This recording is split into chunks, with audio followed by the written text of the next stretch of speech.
The Raven by Edgar Allan Poe. Narrated by Kasper. Once upon a midnight dreary, while I pondered, weak and weary, over many a quaint and curious volume of forgotten lore, while I nodded, nearly napping, suddenly there came a tapping, as if someone gently rapping at my chamber door. "'Tis some visitor," I muttered, tapping at my chamber door. "Only this, and nothing more." Ah, distinctly I remember it was in the bleak December, and each separate dying ember wrought its ghost upon the floor. Eagerly I wished the morrow. Vainly I had sought to borrow from my book surcease of sorrow. Sorrow for the lost Lenore, for the rare and radiant maiden whom the angels name Lenore, nameless here forevermore. And the silken, sad, uncertain rustling of each purple curtain thrilled me, filled me with fantastic terrors never felt before, so that now, to still the beating of my heart, I stood repeating, "'Tis some visitor entreating entrance at my chamber door. Some late visitor entreating entrance at my chamber door. This it is, and nothing more." Presently, my soul grew stronger, hesitating then no longer. "Sir," said I, "or madam, truly your forgiveness I implore, but the fact is I was napping, and so gently you came rapping, and so faintly you came tapping at my chamber door, that I scarce was sure I heard you." Here I opened wide the door. Darkness there, and nothing more.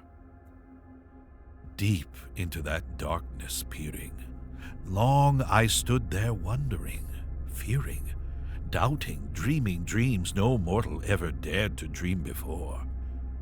But the silence was unbroken, and the stillness gave no token, and the only word there spoken was the whispered word, "Lenore?" This I whispered, and an echo muttered back the word, "Lenore." Merely this, and nothing more. Back into the chamber turning, all my soul within me burning, soon again I heard a tapping somewhat louder than before. "Surely," said I, "surely that is something at my window lattice. Let me see then what thereat is, and this mystery explore. Let my heart be still a moment, and this mystery explore. 'Tis the wind, and nothing more." Open here I flung the shutter, when, with many a flirt and flutter, in there stepped a stately raven of the saintly days of yore. Not the least obeisance made he, not a minute stopped or stayed he, but with mien of lord or lady perched above my chamber door, perched upon a bust of Pallas just above my chamber door, perched and sat, and nothing more. Then this ebony bird beguiling my sad fancy into smiling, by the grave and stern decorum of the countenance it bore. "Though thy crest be shorn and shaven, thou," I said, "art sure no craven, ghastly, grim, and ancient raven, wandering from the nightly shore. Tell me what thy lordly name is on the night's Plutonian shore." Quoth the raven, "Nevermore." Much I marveled this ungainly fowl to hear discourse so plainly, though its answer little meaning, little relevancy bore, for we cannot help agreeing that no living human being ever yet was blessed with seeing bird above his chamber door, bird or beast upon the sculpted bust above his chamber door, with such a name as Nevermore. But the raven, sitting lonely on that placid bust, spoke only that one word, as if his soul in that one word he did outpour. Nothing farther than he uttered, not a feather that he fluttered, till I scarcely more than muttered, "Other friends have flown before. On the morrow he will leave me, as my hopes have flown before. Then the bird said, "Nevermore." Startled at the stillness broken by reply so aptly spoken, "Doubtless," said I, "what it utters is its only stock and store, caught from some unhappy master, whom unmerciful disaster followed fast and followed faster, till his songs one burden bore, till the dirges of his hope that melancholy burden bore, of nevermore. But the raven still beguiling all my fancy into smiling, straight I wheeled a cushioned seat in front of bird and boston door. Then upon the velvet sinking I betook myself to linking fancy unto fancy, thinking what this ominous bird of yore, what this grim, ungainly, ghastly, gaunt, and ominous bird of yore meant in croaking nevermore. This I sat engaged in guessing, but no syllable expressing to the fowl whose fiery eyes now burned into my bosom's core.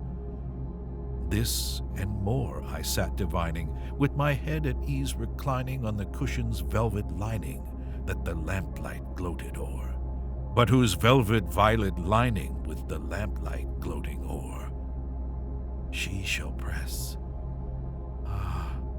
nevermore. Then methought the air grew denser, perfumed from an unseen censer, swung by seraphim whose footfalls tinkled on the tufted floor. "Wretch," I cried, "thy God hath lent thee, by these angels he hath sent thee. Respite and nepenthe from thy memories of Lenore. Quaff, oh quaff this kind nepenthe, and forget this lost Lenore." Quoth the raven, "Nevermore." "Prophet," said I, "thing of evil, prophet still, if bird or devil, whether temper sent or whether tempest tossed thee hence ashore, desolate yet all undaunted, on this desert land enchanted, on this home by horror haunted, tell me truly, I implore, is there balm in Gilead? Tell me, I implore." Quoth the raven, "Nevermore." "Prophet," said I, "thing of evil, prophet still, if bird or devil, by that heaven that bends above us, by that God we both adore, tell this soul with sorrow laden, if within the distant Aidenn it shall clasp a sainted maiden, whom the angels name Lenore. Clasp a rare and radiant maiden, whom the angels name Lenore." Quoth the raven, "Nevermore." "Be that word our sign of parting, bird or fiend," I shrieked upstarting. "Get thee back into the tempest and the night's Plutonian shore. Leave no black plume as a token of that lie thy soul has spoken. Leave my loneliness unbroken. Quit the bust above my door. Take thy beak from out of my heart, and take thy form from off my door." Quoth the raven, "Nevermore." And the raven, never flitting, still is sitting on the pallid bust of Pallas just above my chamber door. And his eyes have all the seeming of a demon's that is dreaming, and the lamplight o'er him streaming throws his shadow on the floor. And my soul from out that shadow that lies floating on the floor shall be lifted nevermore.